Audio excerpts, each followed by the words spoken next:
إن الحمد لله نحمده ونصلي على رسوله الكريم أما بعد فأعوذ بالله من الشيطان الرجيم بسم الله الرحمن الرحيم ومن أحسن قولا ممن دعا إلى الله وعمل صالحا وقال إنني من المسلمين وقال النبي صلى الله عليه وسلم طلب العلم فريضة على كل مسلم أو كما قال النبي عليه الصلاة والسلام কোরআনের পথে অবিচল থেকে আমার মরণ যেন হয় কোরআনের পথে অবিচল থেকে আমার মরণ যেন হয় তোমারই কাছে মিনতি আমার মহামহিম দয়াময় কোরআনের পথে অবিচল থেকে আমার মরণ যেন হয়। আলহামদুলিল্লাহ, বগুড়া জেলার প্রাণ কেন্দ্র শেরপুর থানার 10 মাইল একাডেমি আল কোরআন মাদ্রাসা কর্তৃক আয়োজিত বিশাল তাফসিরুল কোরআন মাহফিলের আজ 22 ফেব্রুয়ারি 2025। আজকের এই মাহফিলের চেয়ারকে আলোকিত করবেন প্রধান মেহমান হিসেবে হাজারো আলেমের ওস্তাদ মাথার সেরতাজ আলহাজ হযরত মাওলানা কাজী ফজলুল করিম রাজু সাহেব দামাত বারাকাতুহুম। আল্লাহ তাআলা হুজুরকে নিরবদা আমাদের মাহফিল পর্যন্ত কবুল করেন, সকলেই বলে আমিন। আমি কোরআন কারীমের আয়াতের মধ্য থেকে একটি আয়াত কারিমা তেলাওয়াত করেছি। আয়াত ও হাদিসকে সামনে রেখেই কিছু কথা বলা হবে ইনশাআল্লাহ। যে আয়াত কারিমা তেলাওয়াত করেছি, আয়াতের ভিতরে আল্লাহ তাআলা বলেন وَمَنْ أَحْسَنُ قَوْلًا مِّمَّنْ دَعَا إِلَى اللَّهِ وَعَمِلَ صَالِحًا وَقَالَ إِنَّنِي مِنَ الْمُسْلِمِينَ।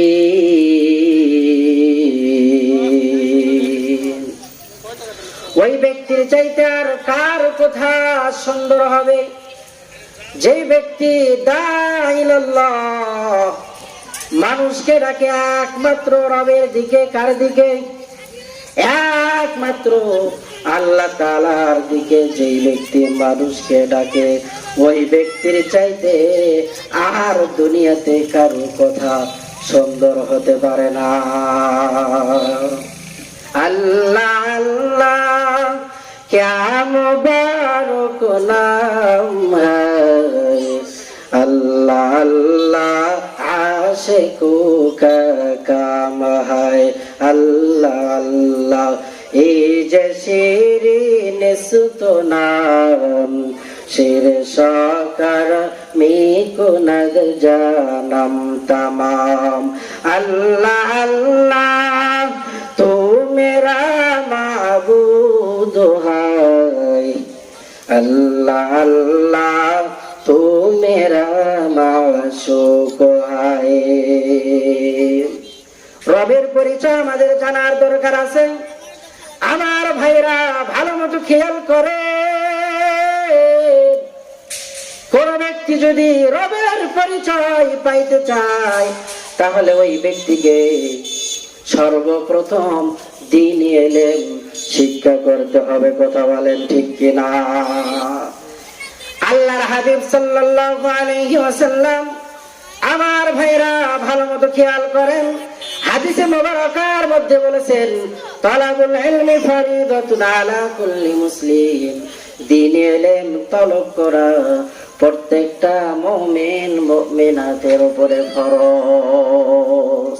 ইলমে দ্বীন আমাদেরকে অন্বেষণ করতে হবে, ইলম আমাদেরকে অর্জন করতে হবে। কথা বলেন ঠিক কিনা?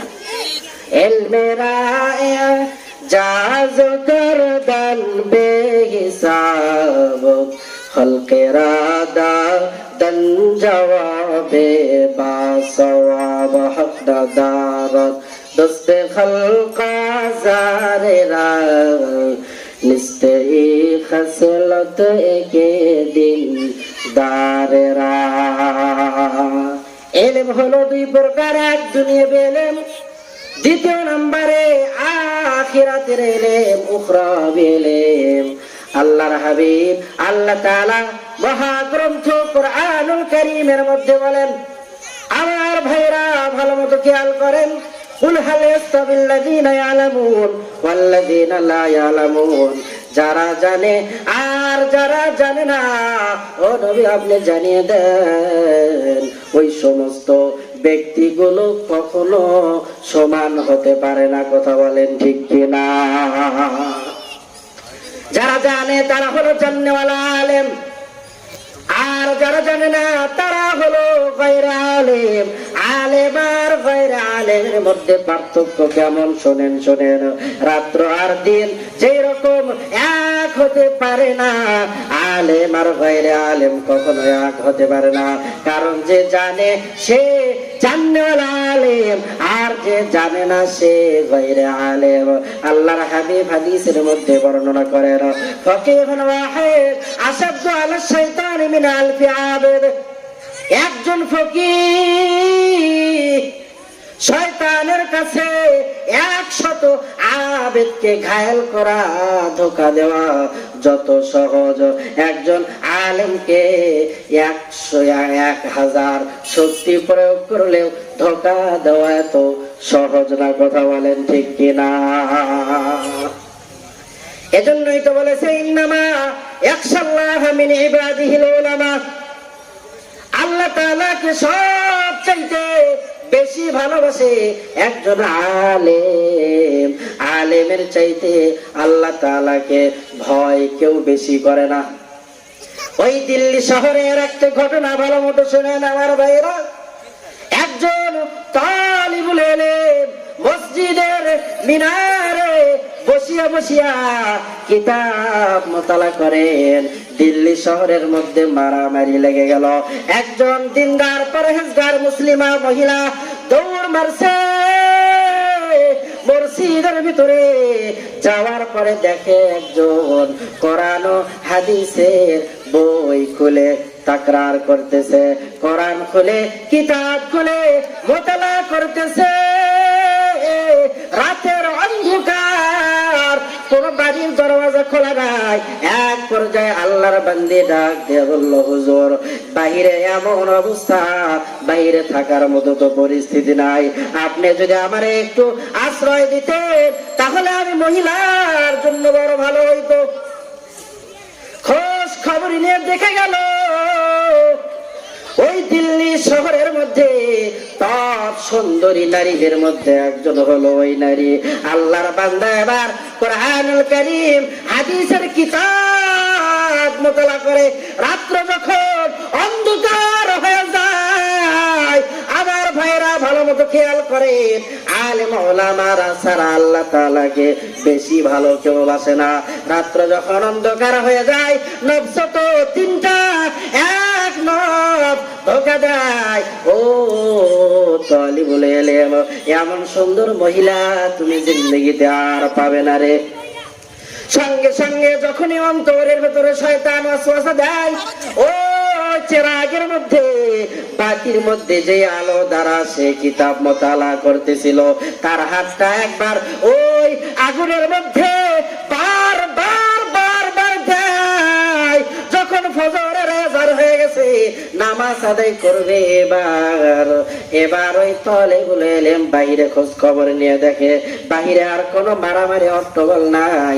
ও বোন, আপনি এখান থেকে এখন বের হতে পারে, কারণ বাহিরে আর কোনো হট্টগোল নাই। ও তালিবুল ইলম, আপনার থেকে আমি শুনতে চাই, আপনি মাঝে মাঝে আপনার হাত ওই আগুনের ভেতরে চেরাগের মধ্যে কি জন্য দিতেন? এবার ডাকতে বলে, বোন আমার, তাহলে শোনো শোনো, আমার অন্তরের ভিতরে যখন শয়তান ওয়াসওয়াসা দিত রে, এত এমন সুন্দরী মহিলা তুমি আর জিন্দেগিতে পাবে না। আমি ওই সময় আমার অন্তরকে, আমার লোকটারে, আমার হাতে আঙ্গুলগুলোকে ওই আগুনের মধ্যে দিতাম। কিছুক্ষণ পর ওই দুনিয়ার আগুনের তাপ সহ্য করতে না পেরে আমার আঙ্গুলটা আমি বাহির করতাম। আমি আমার অন্তরকে বারবার বুঝাইতাম, রে তোমার অন্তরের ভেতরে ওয়াসওয়াসা আনা যাবে না। যদি তুমি জিনায় লিপ্ত হয়ে যাও, আল্লাহ তাআলার জাহান্নামের ভয়ঙ্কর আগুন থেকে বাঁচতে পারবা না। দুনিয়ার আগুন সহ্য করার ক্ষমতা তোমার নাই রে গোলাম। তুমি ওই জাহান্নামের আগুন কিভাবে সহ্য করবা?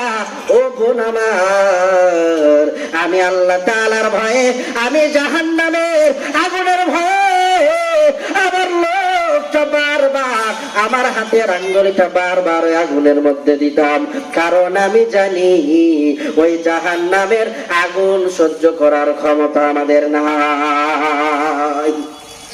আমার ভাইরা, জাহান্নামের আগুন বড় ভয়াবহ একটা আগুন। দুনিয়ার আগুন হাতে লাগলে হাত পড়ে যায়, কিন্তু জাহান্নামের আগুন এমন ভয়ঙ্কর আগুন রে ভাই।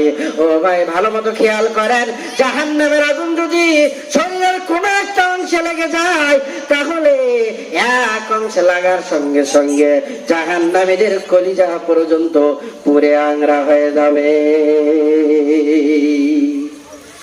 আজকে দ্বীনি শিক্ষা প্রতিষ্ঠানের উদ্যোগে মাহফিল, সন্তানটারে দ্বীনি শিক্ষায় শিক্ষিত করেন, সন্তানটারে আলেম হাফেজের কাতারে দাঁড় করায় দেন, তাহলে আপনার সন্তান সুসন্তান হিসাবে পরিগণিত হয়ে যাবে। আর যদি দ্বীনি শিক্ষায় শিক্ষিত করতে না পারে, ও শেরপুরের মা, ও 10 মাইল এলাকার মা বোন, আপনাদের পায়ে হাত দিয়ে বলি, আপনার সন্তানকে যদি আপনি একজন আলেম হাফেজ বানাইতে পারেন, তাহলে আপনার দাম কত যাবে? আল্লাহ তাআলা ওই জান্নাতের ভিতরে একটা শহর বানিয়েছেন, শহরে তুবা। শহরে তুবার ভিতরে আল্লাহ তাআলা 70,000 দরজা রেখেছেন।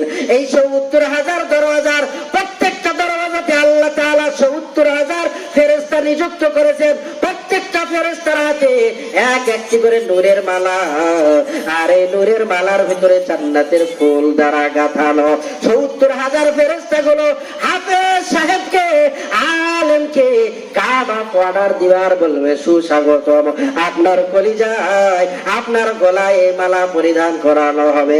70,000 দরজা পেরিয়ে যখন ওই শেষ দরজার কিনারায় গিয়ে দাঁড়াবে, এবার আল্লাহ রাব্বুল আলামিন 490 কোটি ফেরেশতার হাতে এক একটা করে নূরের মালা, যে মালাগুলো জান্নাতের ফুল দ্বারা নির্মাণ করা, গলায় পরায় দিবে। হাফেজ সাহেবদের বাবাকে ওই সম্মান দেওয়া হবে। আসমানের ভিতরে আল্লাহ তাআলা যত ফেরেশতা রেখেছে, কত ফেরেশতা আল্লাহ তাআলা বানিয়েছেন এর কোনো হিসাব নাই, কারণ 7 আসমানের উপরে বাইতুল মামুর। দুনিয়াতে আমার কাবা হলো মক্কায়, আর ফেরেশতাদের কাবা হলো ওই বাইতুল মামুরে। যেই ফেরেশতা একবার তওয়াফ করার সুযোগ পায়, কিয়ামত পর্যন্ত আর তওয়াফ করার সুযোগ পাবে না। আল্লাহ রাব্বুল আলামিন এত ফেরেশতা বানিয়েছে, ওই সমস্ত ফেরেশতা গুলো হাফেজ সাহেবের মায়ের পেটটাকে সুস্বাগতম জানাবে, আর স্যালুট দিবে, আর বলবে, ও মা, আপনার সন্তান তো জগৎ বিখ্যাত শ্রেষ্ঠ সন্তান, আপনার সন্তান তো হাফেজ কোরআন, আপনার সন্তান তো আলেম, আপনি মার পেট তো বড় দামি। শুধু আমরা ফেরেশতারা আপনি মার, ও মা, আপনি আমরা শুধু ফেরেশতারা সালাম জানাই না, ও মা আপনার পেটটারে স্বয়ং আমাদের রব আল্লাহ রব্বুল আলামিন সালাম জানায়। সুবহানাল্লাহ বলে। এজন্য আসুন আমার আপনার সন্তানকে একজন হাফেজ আলেম বানাই, তাহলে ওই নূরের মুকুটটা আমার আপনার মাথায় উঠবে। এজন্য আসুন হাফেজ আলেমকে, হাফেজ আলেমের মা হই, না হইলে হাফেজ আলেমদের সাহায্যকারী হই, সহযোগিতাকারী হই। আপনাদের এলাকায় এত সুন্দর দ্বীনি শিক্ষা প্রতিষ্ঠান অবশ্যই আপনাদের নেক নজর যাতে করে মাদ্রাসার প্রতি থাকে। আল্লাহ তাআলা আমাদের সবাইকে দ্বীনি শিক্ষা প্রতিষ্ঠানের প্রতি নেক নজর ও সার্বিক সাহায্য সহযোগিতার মাধ্যম দিয়ে মাদ্রাসা কায়েম ও দায়েম রাখার তৌফিক দান করেন। ওয়া মা তৌফিকি ইল্লা বিল্লাহ। আসসালামু আলাইকুম ওয়া রাহমাতুল্লাহি ওয়া বারাকাতুহু।